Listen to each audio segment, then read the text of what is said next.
أنزل على عبده الكتاب ولم يجعل له عوجا قيما لينذر بأسا شديدا من لدنه ويبشر المؤمنين الذين يعملون الصالحات أن لهم أجرا حسنا.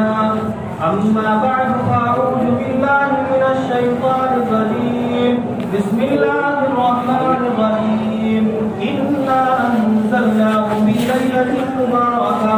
وقال النبي صلى الله تعالى عليه وسلم شعبان شهر ورمضان شهر الله أو كما قال عليه الصلاة والسلام.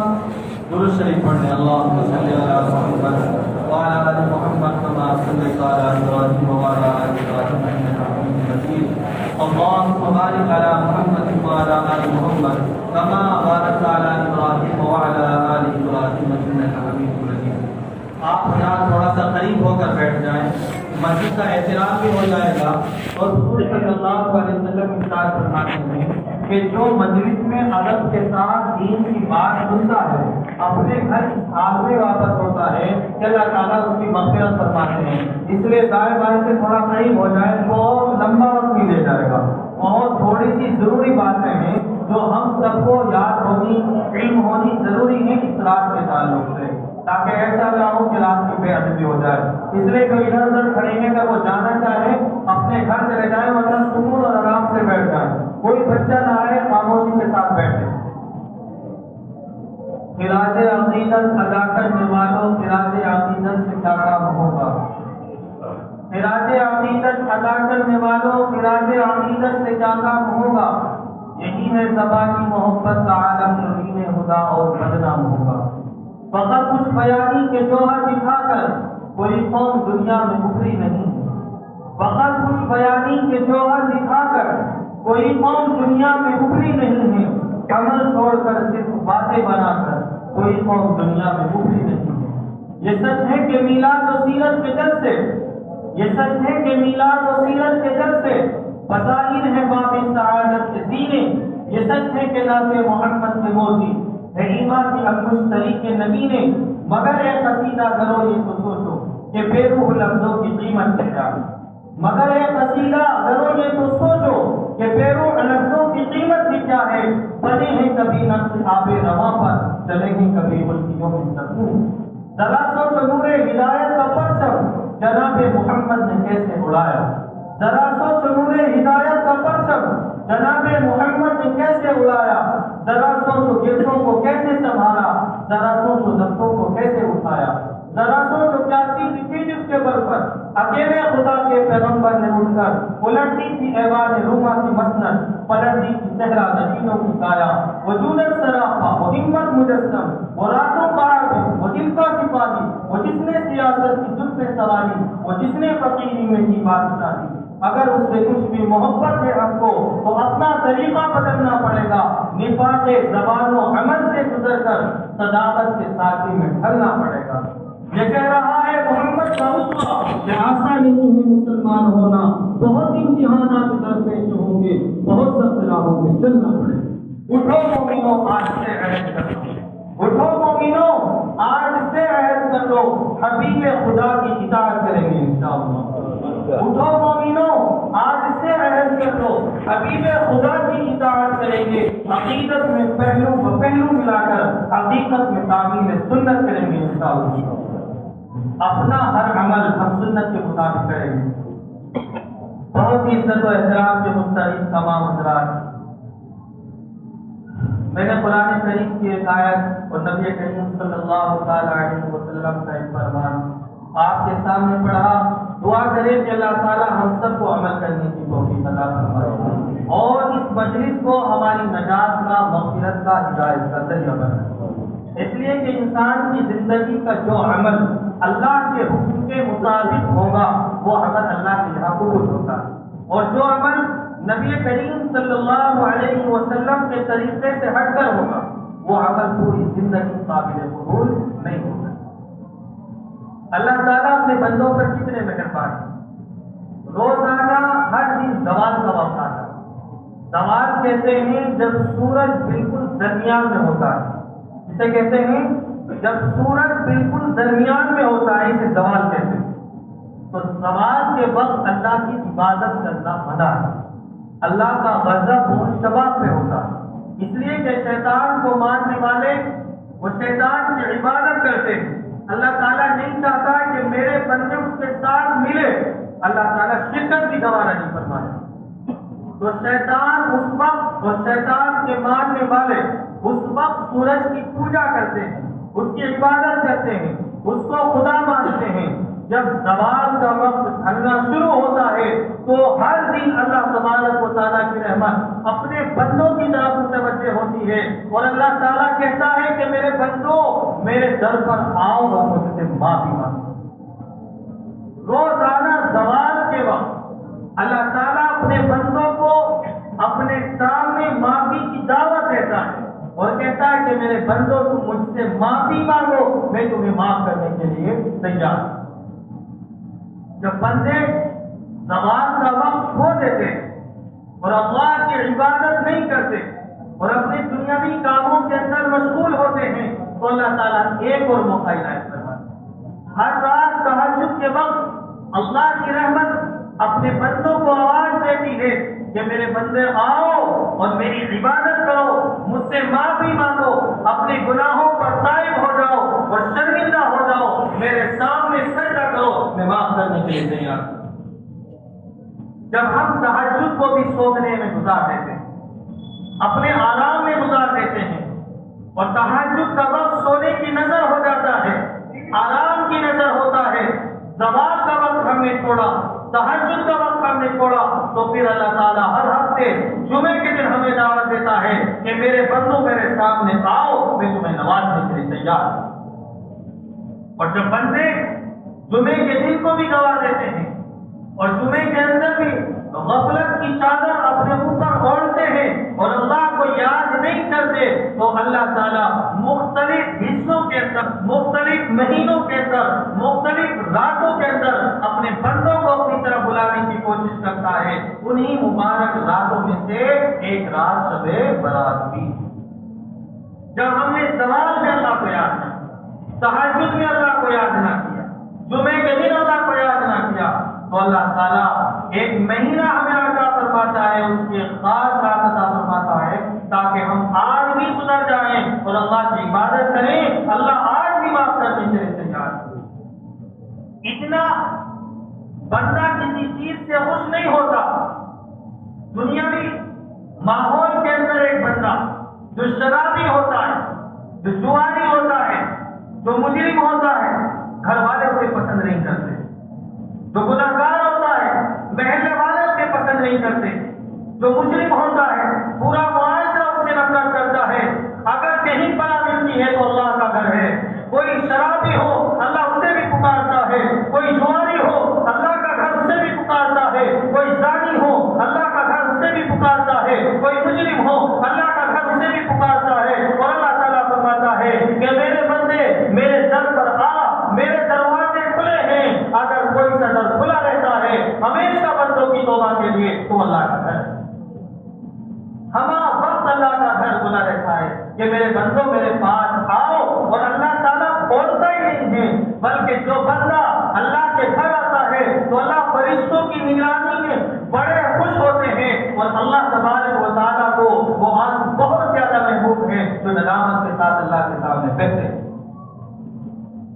اتنا ہم اپنے گناہ کرتے ہوئے شرمندہ نہیں ہوتے جتنا ہمارا رب ہمیں معاف کرتے ہوئے وقت محسوس کرتا۔ پوری دنیا اللہ کے سامنے سجدہ کرنے لگے، اللہ کی کبریائی کے اندر کوئی فرق آنے والا نہیں ہے، اور پوری دنیا اللہ کے سجدے چھوڑ دے، اللہ کی کبریائی کے اندر کوئی کمی آنے والی نہیں ہے۔ اللہ نے بہانے بنائے ہیں اپنے بندوں کی معافی کے لیے، طرح طرح کے وسائل ہمیں عطا فرمائے ہیں، اگر ہم پھر بھی اللہ کے گھر کی قدر نہ کریں اور اللہ کو یاد نہ کریں تو ہم سے بڑا ناشکرا کوئی نہیں ہو۔ یہ وہ مبارک رات ہے جس کے اندر اللہ تعالیٰ بے شمار لوگوں کو معاف کرنا۔ سب سے پہلے اس مہینے کی فضیلت نبی کریم صلی اللہ تعالی علیہ وسلم فرماتے ہیں، شعبان شہری و رمضان شہر اللہ، شعبان میرا مہینہ ہے۔ اس مہینے کی فضیلت کے لیے اتنی بات کافی ہے کہ آقائے دو جہاں سرکار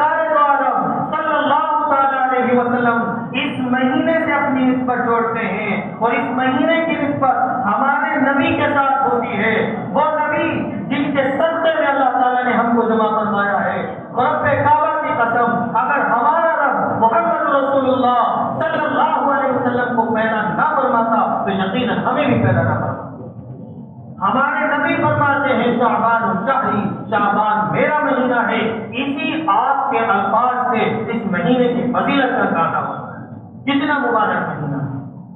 اور اللہ تعالیٰ کس طرح اپنے بندوں کو معاف فرماتے ہیں کہ نبی کریم صلی اللہ علیہ وسلم نے ارشاد فرمایا، پورے عرب کے اندر بکریاں پالنے کا عام رواج ہے، لیکن قبیلہ بنو کلب کے اندر سب سے زیادہ بکریاں پالی جاتی ہیں، اور ان کی بکریوں کی تعداد کے بارے میں کہا جاتا ہے کہ ایک پہاڑ دائیں طرف ہو، دوسرا پہاڑ بائیں طرف ہو، اور دونوں پہاڑوں کے درمیان جب بکریاں گزرا کرتی تو اتنی تعداد ہوتی کہ پوری گھاٹی کو گھیر لیتی۔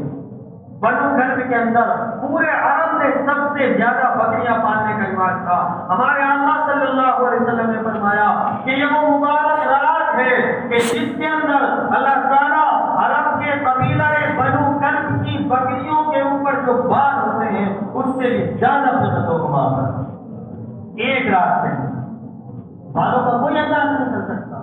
بکریوں کی تعداد اتنی ہے کہ اگر گھاٹیوں سے گزر جائیں تو کہیں درمیان میں راستہ باقی نہ ہو، اور نبی فرماتے ہیں کہ بکریوں کے اوپر جو بال ہوتے ہیں اس سے زیادہ اللہ تعالیٰ معاف فرماتے ہیں اس ایک رات۔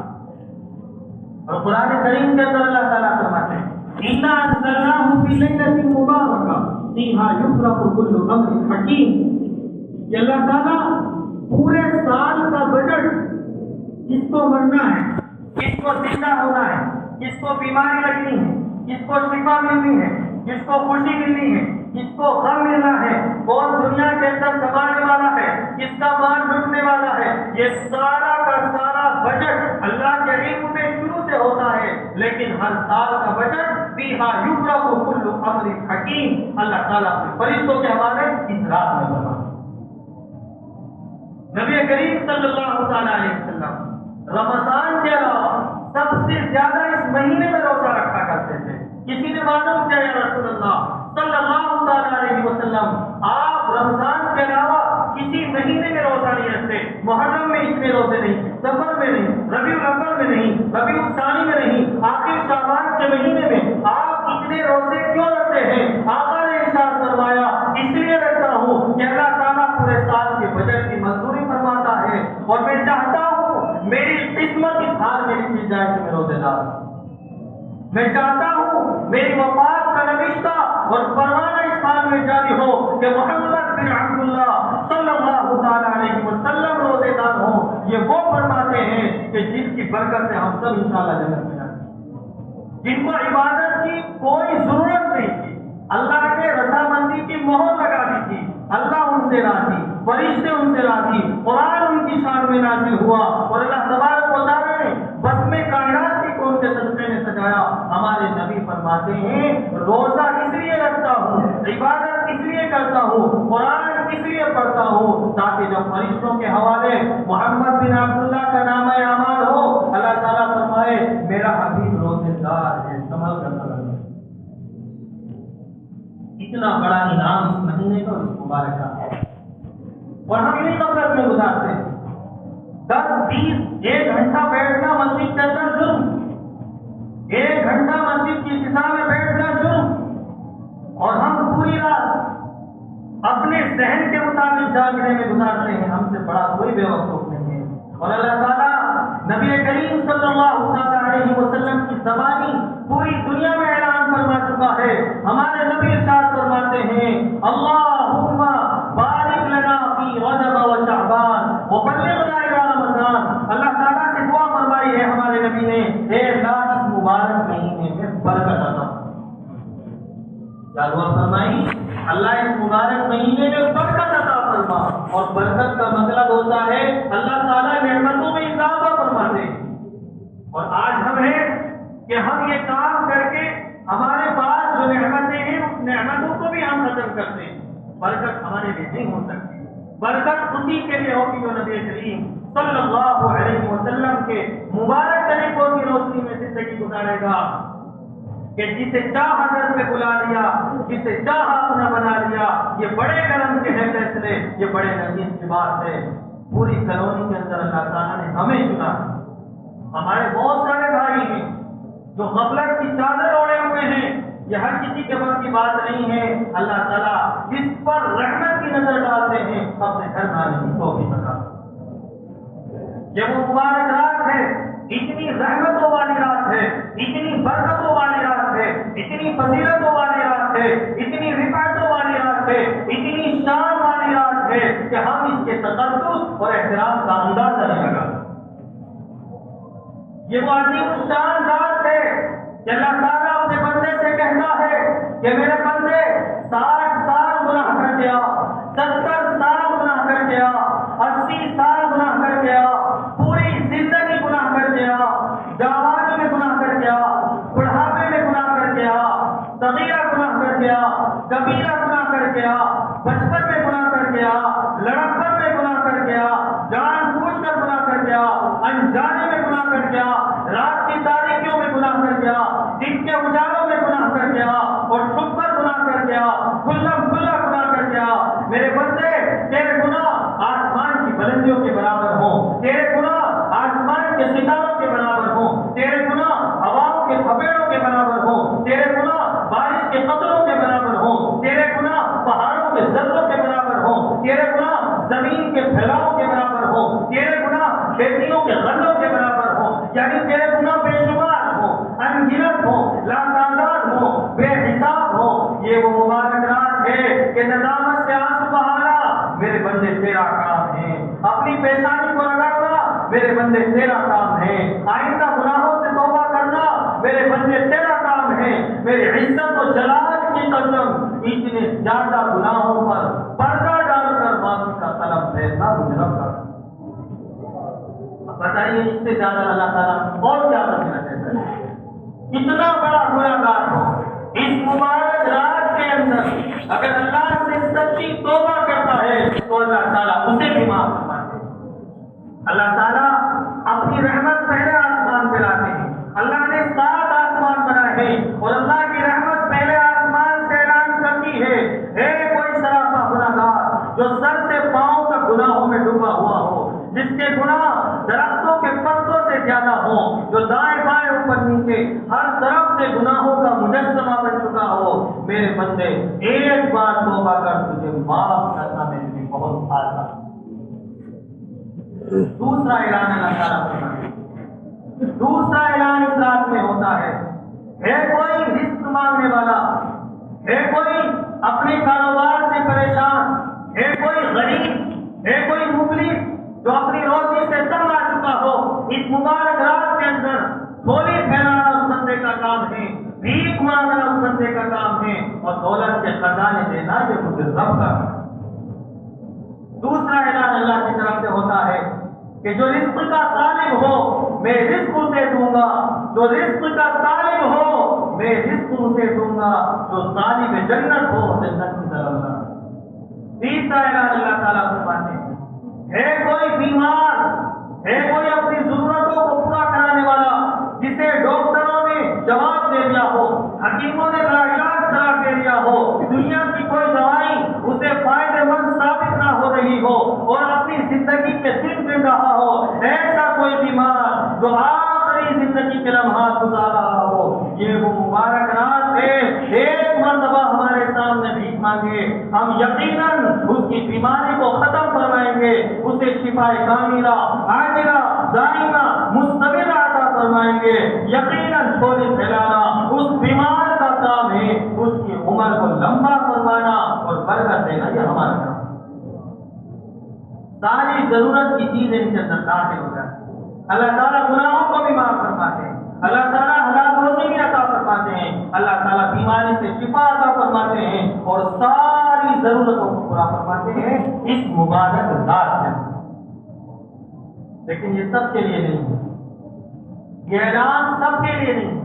کچھ بد نصیب ایسے ہیں کہ یہ وہ مبارک رات جس میں اللہ تعالیٰ کی رحمتوں کی بارشیں ہوتی ہیں، یہ وہ مبارک رات جس میں اللہ کی رحمت کے خزانے اٹھائے جاتے ہیں، یہ وہ مبارک رات جس میں فرشتے گھومتے ہیں اور مسافر کا کرتے ہیں۔ یہ وہ مبارک رات جس میں اللہ پہلے آسمان سے اپنے بندوں کو پکارتا ہے۔ کچھ بدقسمت انسان ایسے ہیں اس مبارک رات کے اندر بھی اللہ ان کی مغفرت نہیں کرتا۔ اب ہمیں غور کرنا ہے کہ یہ گناہ ہمارے اندر ہے کیا نہیں۔ اگر ہمارے اندر ہے تو یقیناً فجر کی اذان سے پہلے پہلے ان گناہوں کو ختم کر لیں گے تو مغفرت ہو جائے گی۔ اگر ہم نے ختم نہ کیا تو اللہ تعالیٰ بد نصیبوں کی مغفرت نہیں کرے۔ سب سے پہلا مشرک، اللہ کی ذات و صفات میں کسی کو شریک کرنے والا، اللہ کے علاوہ کسی دوسرے کو معبود سمجھنے والا، اللہ کے علاوہ کسی دوسرے کو رب ماننے والا، اللہ کے علاوہ کسی دوسرے کو مشکل کشا اور حاجت روا سمجھنے والا، یہ وہ بدقسمت انسان ہے، یہ وہ مشرک ہے۔ ان اللہ لا یغفر ان یشرک بہ ویغفر ما دون ذلک لمن یشاء۔ سب سے بڑا گنہگار مشرک ہے، اللہ اس رات کے اندر مشرک کو معاف نہیں فرمائے۔ دوسرا گنہگار اپنے دل میں کسی کی جانب سے بغض رکھنے والا، کینہ رکھنے والا، حسد رکھنے والا، دشمنی رکھنے والا، نفرتیں رکھنے والا، عداوتیں رکھنے والا، یعنی کسی کے بارے میں غلط گمان قائم کرنے والا، جس کے اندر تقریباً 99% ہم مبتلا ہیں۔ اگر ہمارے دل میں کسی کی جانب سے کوٹ ہوگا، محبت اللہ کے لیے ہو، رنجشیں اللہ کے لیے ہو، دوستی اللہ کے لیے ہو، دشمنی اللہ کے لیے ہو، اگر اپنے ذاتی اغراض و مقاصد کے لیے، اپنے ذاتی مفاد کے لیے اگر ہم نے اپنے دل کے اندر کسی کی جانب سے بدگمانی قائم کروا لی اور کسی کو گھٹیا سمجھ لیا، اپنے آپ کو اعلیٰ سمجھ لیا، اللہ اس برکت والی رات کے اندر اس کی بھی مقصد ہے۔ تیسرا شخص وہ ہے جو اپنے والدین کا نافرمان ہے۔ قرآن کریم کے اندر اللہ تعالیٰ نے فرمایا رَبِّ ارْحَمْهُمَا كَمَا رَبَّيَانِي صَغِيرًا۔ اللہ فرماتا ہے اولاد سے اولاد اپنے ماں باپ کے لیے دعا کر اور اللہ سے کہ اللہ میرے ماں باپ پر اس طرح رحم فرما جس طرح چھوٹے پر میں انہوں نے میرے ساتھ رحم فرمایا۔ جب میں پیشاب کرتا تھا، جب میں پاخانے کرتا تھا، میری اماں خود گیلے میں سوتی تھی اور مجھے سوتے میں سنایا کرتی تھی۔ یقیناً اگر ماں باپ زندہ ہیں تو جا کر سب ابھی ان کی خیریت معلوم کریں، ان کے پاؤں دبائیں، انہیں کھلائیں۔ اگر زندہ نہیں ہے تو اللہ تعالیٰ سے دعا کریں مغفرت کی، اے اللہ میرے ماں باپ دنیا سے رخصت ہو چکے ہیں، ان کی مغفرت کرو۔ سب کو یہ کام کرنے، اگر ماں باپ سو رہے ہیں تو جا کر پیار کی نگاہ سے انہیں دیکھنا ہے۔ اگر کوئی اولاد اپنے ماں باپ کو محبت کی نگاہ سے ایک مرتبہ دیکھتی ہے، اللہ تعالیٰ 1000 عمرے کا ثواب عطا فرمائے۔ صحابی نے فرمایا یا رسول اللہ اگر 100 مرتبہ دیکھیں تو 100 حج کا اللہ تعالیٰ ثواب عطا فرمائے۔ مقبول حج جو اللہ کی بارگاہ میں قبول ہو گئے ہوں، اگر یہاں پر ہے بہت اچھی ہے، اگر فون پر بات کر سکتے ہیں سلام دعا کریں، گھر کے اندر موجود ہیں ان کی زیارت کریں، ہو سکے تو ان کی خدمت کریں، ان کے پاؤں دبائیں۔ اگر دنیا سے رخصت ہو چکے ہیں تو ان کے لیے مغفرت کی دعا کریں۔ اگر اس رات کے اندر ہمارے ماں باپ ناراض ہو گئے اللہ ہماری مغفرت کرے۔ ماں باپ کا اتنا بڑا مقام ہوتا ہے، ایک انسان پوری رات نمازیں پڑھتا رہے بلکہ پوری زندگی نمازیں پڑھے، پوری زندگی قرآن پڑھے، پوری زندگی اللہ کی راہوں میں بے شمار مسجدیں بنائے، بے شمار مدرسے بنائے، بے شمار اللہ کی راہ میں خرچ کرتا رہے، اگر اس کے ماں باپ ناراض ہیں تو کوئی عمل قابل نہیں۔ اگر کسی کے ماں باپ ناراض ہوتے ہیں تو اللہ بھی اس سے ناراض ہوتا ہے۔ جس کے ماں باپ اس سے خوش ہوتے ہیں اللہ بھی اس سے خوش ہوتا ہے۔ ایک بدنصیب وہ ہے کہ جس کے ماں باپ اس سے ناراض ہوں، اگر ماں باپ ناراضگی کی دنیا سے چلے گئے تو ان کے لیے غور کریں، اللہ تعالیٰ آسانی کا معاملہ کرنا ہے۔ تو ماں باپ کے نافرمان کی اللہ مغفرت نہیں کرتے۔ اور ایک عام سا گناہ جو ہم سب کے اندر، جو انسان اپنا پاجامہ پینٹ ٹخنوں سے نیچے رکھتا ہو اللہ تعالیٰ اس برکت والی رات میں اس کی بھی مغفرت نہیں کرتا۔ یہ ٹخنوں سے نیچے رکھنا حرام ہے، اور حدیث شریف کے اندر نبی کریم صلی اللہ تعالی علیہ وسلم نے کھلا اعلان فرمایا اور بڑی سختی کے ساتھ وارننگ دی ہے۔ پیغمبر علیہ السلام فرماتے ہیں کہ جس کا پاجامہ پینٹ لنگی ٹخنوں سے نیچے رہے گی وہی جہنم سے سر۔ اب یہ نماز ہی کے لیے نہیں ہے کہ نماز کے لیے آئے تو اوپر کے اور بعد میں بھی چھوڑ دیں، ہر حالت میں نماز کے اندر بھی حرام ہے اور نماز سے باہر بھی حرام ہے۔ یہ وہ گناہ ہے جو 24 گھنٹے اگر انسان کرتا ہے تو 24 گھنٹے گناہ گار ہوگا۔ یہ کام کرنا حرام ہے، تکبر اور بڑائی کی علامت ہے، اور سب سے بڑا گناہ یہ ہے کہ اللہ اور اس کے رسول صلی اللہ علیہ وسلم ناراض ہو۔ تو یقیناً آج بھی سے اور ابھی سے کوشش کر رہے ہیں کہ انشاءاللہ ہماری پینٹ اور پاجامے ٹخنوں سے اوپر رہیں گے، نیچے نہیں رہیں گے۔ یہ کوئی فیشن نہیں ہے۔ اچھا، ایک چھوٹی سی بات تو مجھے کہنی نہیں چاہیے، لیکن چونکہ بات آ گئی ہے آپ سب سمجھدار ہیں، سمجھانے کے لیے ایک بات کہتا ہوں۔ شیخ مکی بہت بڑے عالم ہیں اور ان کی مقبولیت سعادت یہ ہے کہ خانہ کعبہ کے اندر بیٹھ کر بخاری شریف پڑھاتے ہیں۔ آج خانہ کعبہ کے اندر بیٹھ کر بخاری شریف پڑھاتے ہیں۔ اور ایک مرتبہ ایک شخص ان کے پاس آیا اور اس نے کہا کہ میں اپنے بالوں کو کالا کرنا چاہتا ہوں، داڑھی کے جو بال ہوتے ہیں میں اپنے بالوں کو کالا کرنا چاہتا ہوں۔ شیخ مکی نے کہا کالا کرنا کیوں چاہتے ہیں؟ میرا دل چاہتا ہے۔ تو شروع میں اسے سمجھانے کی کوشش کی کہ نہیں کرنے چاہیے، نبی نے منع فرمایا۔ اس نے کہا یہ کوئی بات ہے، اس میں کوئی نقصان ہو رہا ہے، جیسا کہ ہمارے ایک رواج بن چکا ہے، جو بات ہماری سمجھ میں آئے نئے نئے مفتی اور نئے نئے ملا اور نئے نئے بدل، یہ ہمارے لیول ہوتا ہے، جو بات ہمارے دماغ سے آؤٹ ہو جائے۔ شیخ مکی نے کہا کہ آدمی 2 وجہوں سے بال کالے کرتا ہے، ایک بیوی کی وجہ سے اور ایک دوسروں کی وجہ سے۔ تو اگر بیوی کی وجہ سے کرتا ہے تو بیوی کو پہلے پتا نہیں کتنے جوان ہے، بال کالے کرنے سے کون سی جوانی آ جائے۔ اور دوسری بات یہ کہ دوسروں کو دھوکہ دینا حرام ہے۔ تو اسی طریقے سے یہ پینٹ اور پاجامہ ہم یہ کہنے لگے کہ پہننے میں کیا ہوتا ہے، نہیں، ہمارے نبی کا فرمان ہے اور ہر حال میں ہمیں سے ماننا ہے۔ ہمارے فیشن کے اندر خرابیاں ہو جائے، اگر ہمارے چہرے کے اندر کبھی اب کوئی کالا انسان وہ کریم لگانے لگے گورا ہو جائے گا، وہ کوئی پتلا انسان بہت سارے کپڑے پہننے لگے موٹا ہو جائے گا، وہ کوئی چھوٹا سا انسان لٹک جائے وہ جیسا وہ لمبا ہو جائے گا، نہیں ہو سکتا ہے۔ اللہ نے ایک انسان کی حیرت بنائی، جس کو جس طریقے سے رکھا ہے اسی زاویے پر وہ رہے گا۔ ہم نقلی چیزیں استعمال کرنے لگے، اصلی روح ہمارے اوپر نہیں آتا۔ تو یہ گناہگار وہ ہے کہ جو ٹخنوں سے نیچے یہ کام کرتا ہو، کہ پینٹ پاجامہ لٹکاتا ہو، اللہ اس کی بھی مغفرت سے فرمائے۔ ایک گناہگار وہ ہے جو شراب اور نشے کا عادی ہے۔ شراب کی کوئی بھی قسم ہو، چاہے وہ انجیکشن کے ذریعے ہو، چاہے وہ دوائیوں کے ذریعے ہو، چاہے وہ سونے کے ذریعے ہو، چاہے وہ کھانے کے ذریعے ہو، چاہے وہ پینے کے ذریعے ہو، نشے کی کوئی سی چیز استعمال کرنے والا بندہ ہو، اگر وہ توبہ نہیں کرتا اللہ تعالیٰ اس کی بھی مغفرت کرتا۔ تو اس مبارک رات کے اندر کہ جب اللہ تعالیٰ بے شمار لوگوں کو معاف فرماتے ہیں، مشرک کو معاف نہیں فرماتے، رشتے توڑنے والوں کو معاف نہیں فرماتے، بھوک رکھنے والے کو معاف نہیں فرماتے، ماں باپ کے نافرمان کو معاف نہیں فرماتے، اور نشے والے کو معاف نہیں فرماتے، اور ٹخنوں سے نیچے پاجامہ پینٹ اپنا کپڑا رکھنے کو اللہ تعالیٰ معاف نہیں فرماتے۔ اگر یہ گناہ اور کوئی سا کوئی گناہ ہمارے اندر یقیناً ہے، اگر یہ گناہ ہمارے اندر ہے، آج ہی اس رات کی فجر کی اذان ہونے سے پہلے پہلے گناہوں کو ختم کر لیں تو انشاءاللہ ہماری مغفرت ہو جائے گی۔ کریں گے سب انشاءاللہ، اللہ تعالیٰ کو صدا ہو۔ دوسری بات، اس مہینے کے اندر جو روزہ رکھا جاتا، دیکھو رمضان کے علاوہ کسی مہینے کے روزے فرض نہیں ہیں، رمضان کے مہینے کے روزے فرض ہیں۔ یہ وہ مبارک مہینہ ہے کہ نبی نے فرمایا کہ شعبان کی 1 تاریخ سے لے کر 27 تاریخ تک آپ جتنے چاہے روزے رکھیں، 2 4 5 10 15 20 25۔ شعبان کی 1 تاریخ سے لے کر 27 تاریخ تک جتنے چاہے روزے رکھیں۔ آخر کے 3 دنوں میں روزہ رکھنا بنا۔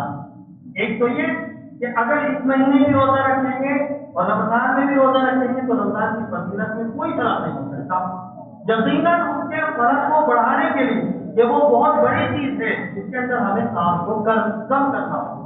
تو سب سے پہلے تو نبی نے منع اس لیے فرمایا رمضان کے احترام میں، دوسرا اس لیے منع فرمایا کہ ہمارے سامنے فرض چیز آنے والی، یہ نفل ہے، اگر ہم کریں تو ثواب ملے گا، اور اگر چھوڑ دیں تو کوئی گناہ نہیں.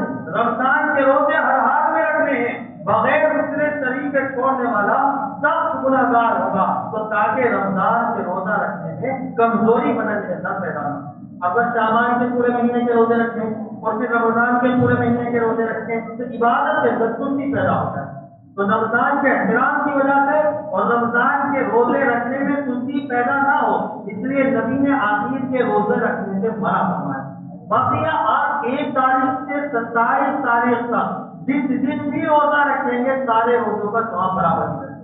ایسا نہیں ہے کہ آج روزہ رکھیں گے تو ثواب زیادہ ملے گا, کل روزہ رکھیں گے ثواب زیادہ ملے گا. نہیں, 1 تاریخ سے لے کر 27 تاریخ تک 27 روزوں کا ثواب برابر ہے.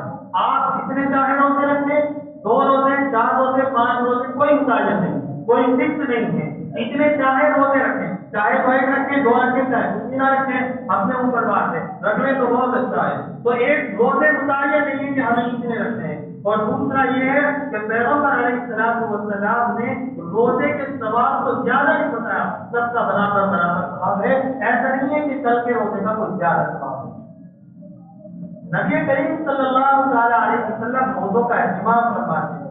سب سے زیادہ ثواب ملتا ہے رمضان کے روزوں کا, اور پھر ثواب ملتا ہے عرفے کے روزوں کا, اور پھر ثواب ملتا ہے شعبان کے مہینے کے روزوں کا.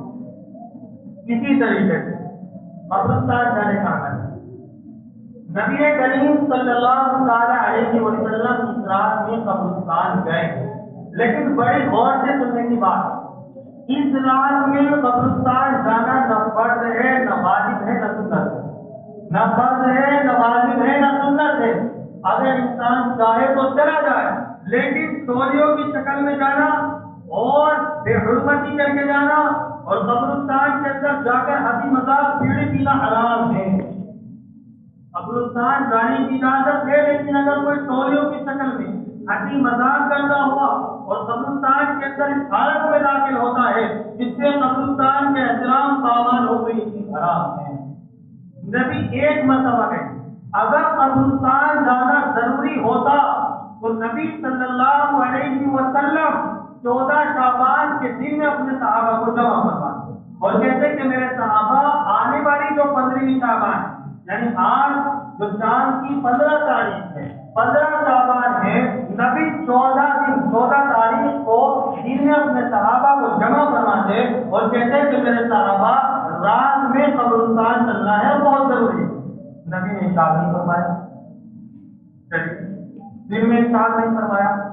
اگر نبی رات ہی میں مغرب کے بعد, عشاء کے بعد, تہجد کے وقت اپنے صحابہ سے کہتے کہ میرے صحابہ آج کی رات قبرستان جانا بہت ضروری ہے, تو مجھے یقین ہے اور آپ سب کو بھی یقین ہے کہ نبی صلی اللہ علیہ وسلم کی ایک آواز پر صحابہ اپنے بستروں کو چھوڑ کر جنت بغی تشریف لے جاتے ہیں. آپ نے رات میں بھی اعلان نہیں فرمایا, کہیں دن میں بھی نہیں بتایا, رات میں بھی نہیں بتایا.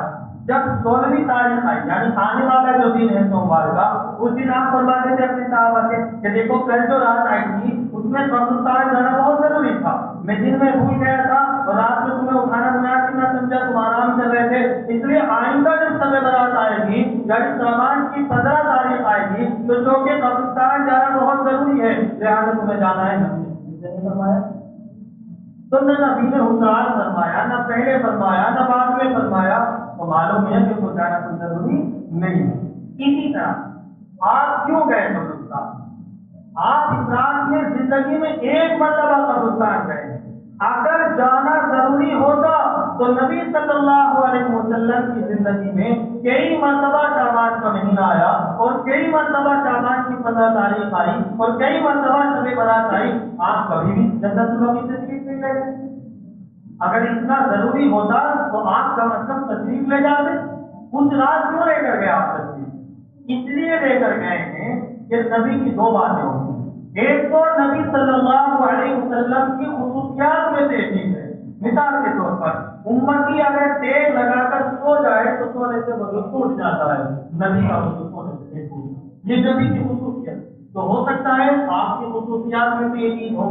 دوسری چیز یہ ہے کہ نبی کا تعلق اللہ سے تھا. ہو سکتا ہے اللہ تعالیٰ نے کوئی خاص حکم فرمایا ہو کہ اس رات ضرور جانا ہے. اگر اللہ تعالیٰ ہر رات کے بارے میں حکم فرمایا آتے تو نبی اپنے صحابہ سے اعلان فرماتے اور نبی نے اعلان نہیں فرمایا. تو معلوم یہ ہوا کوشش یہ کریں کہ اپنے مقام سے ثواب پہنچائیں. کیونکہ آج کے دن دیکھیے بد اچھا اور بدنام برا، ہم اچھی نیت سے جا رہے ہیں لیکن چونکہ آج کے دن چراغا ہوتا ہے، آج کے دن قبرستانوں کو سجایا جاتا ہے، تو ہم اس دن کے اندر بد اچھا بدنام برا کی کہاوت کے اندر مبتلا ہو سکتے ہیں. اس لیے نبی کی سیرت سے یہ بات ثابت ہے کہ آج کے دن نبی ایک مرتبہ پوری زندگی میں جنت البقیع مدینہ کے قبرستان میں شعبان کے مہینے کی 15 تاریخ ہو گئے، ہم بھی زندگی میں ایک مرتبہ چلے جائیں. ہر مرتبہ جانا کوئی ضروری نہیں ہے، نہ سنت سے ثابت ہے، لیکن اس کا مطلب یہ نہیں کہ کوئی چلا جائے تو بہت بڑا گناہ کر دیا. آپ جائیں اور خوب جائیں لیکن ایک ماحول کو بھی دیکھیں. ماحول ہمارے مخالف ہے، فضا ہمارے مخالف ہے. اگر ہم یہیں سے ثواب پہنچائیں گے تو اللہ یقیناً یہاں سے بھی ثواب پہنچا دے گا. دوسری بات ہے معلوم یہ ہوا کہ اگر ہم چاہیں تو قبرستان جائیں، جانا کوئی ضروری نہیں.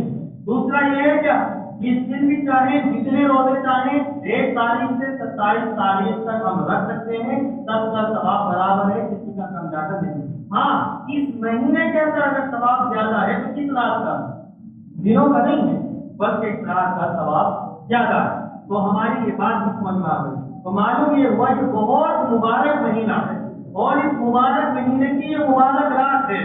اس لیے اللہ تبارک و تعالیٰ بے شمار رحمتیں نازل فرماتے رہے. ہماری جانب سے کوئی کوتاہی نہیں ہونی چاہیے. اگر کوتاہی ہو گئی تو یقیناً ہم اجر سے مستحق نہیں ہو سکتے.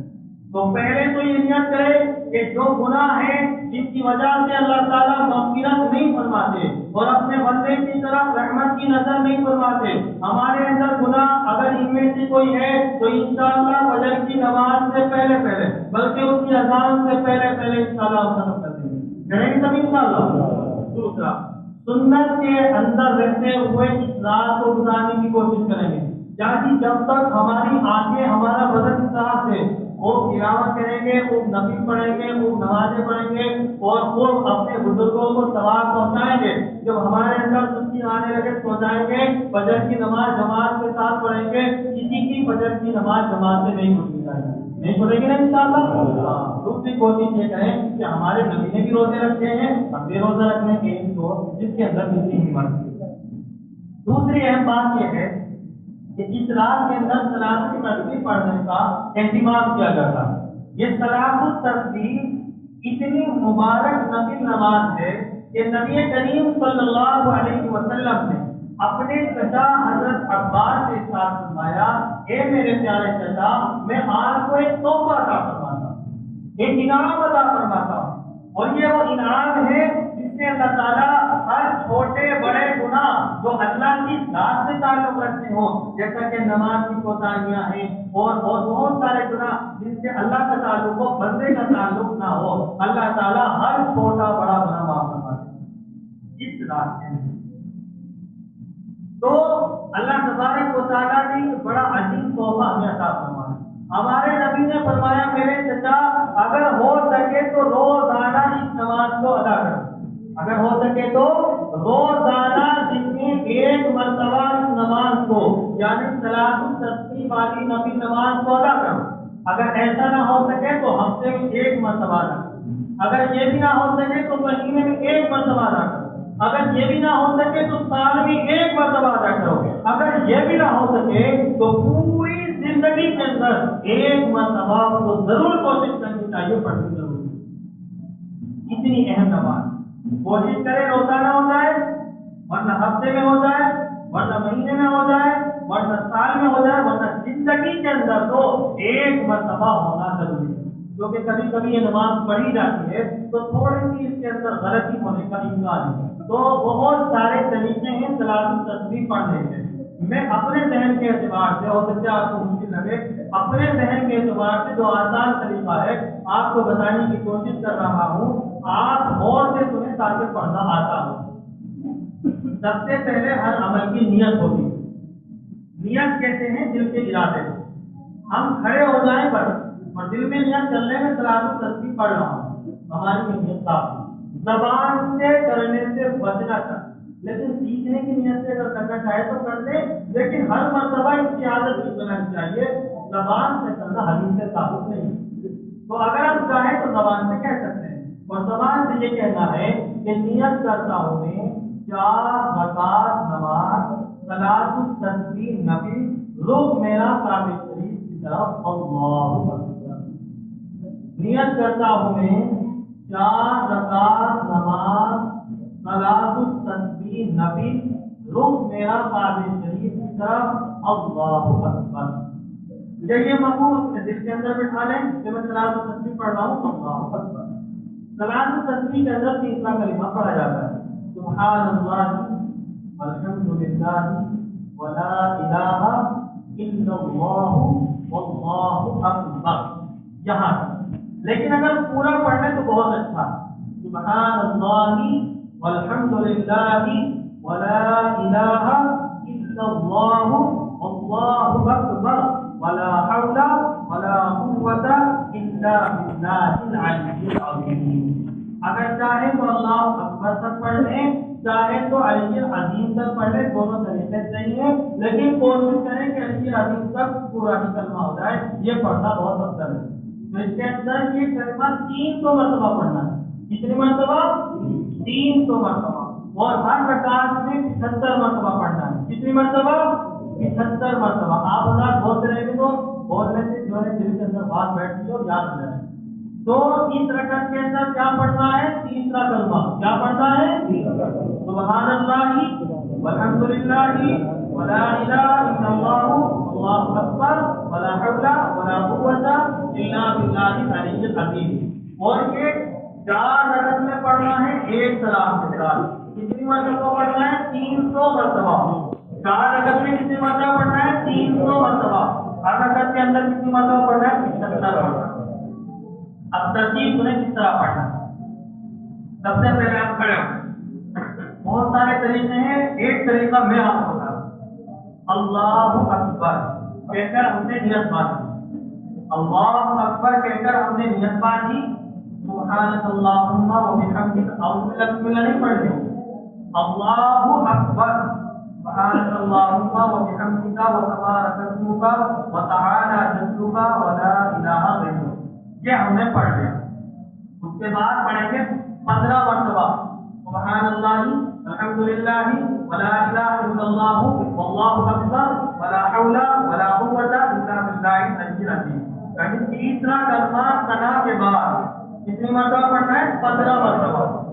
اس کے بعد پڑھیں گے اعوذ باللہ من الشیطان الرجیم بسم اللہ الرحمن الرحیم، پھر سورہ فاتحہ، پھر کوئی سورت۔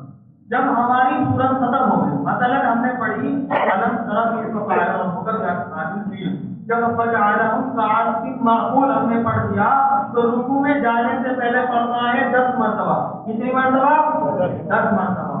اب پھر ہمیں رکوع کرنا ہے، رکوع کے اندر تسبیح کہنی ہے سبحان ربی العظیم، رکوع کی تسبیح کے بعد پڑھنا ہے 3 مرتبہ پڑھیں تسبیح، رکوع کی سبحان ربی العظیم 5 مرتبہ پڑھیں، 7 مرتبہ پڑھیں، جتنا چاہے اتنی مرتبہ پڑھیں۔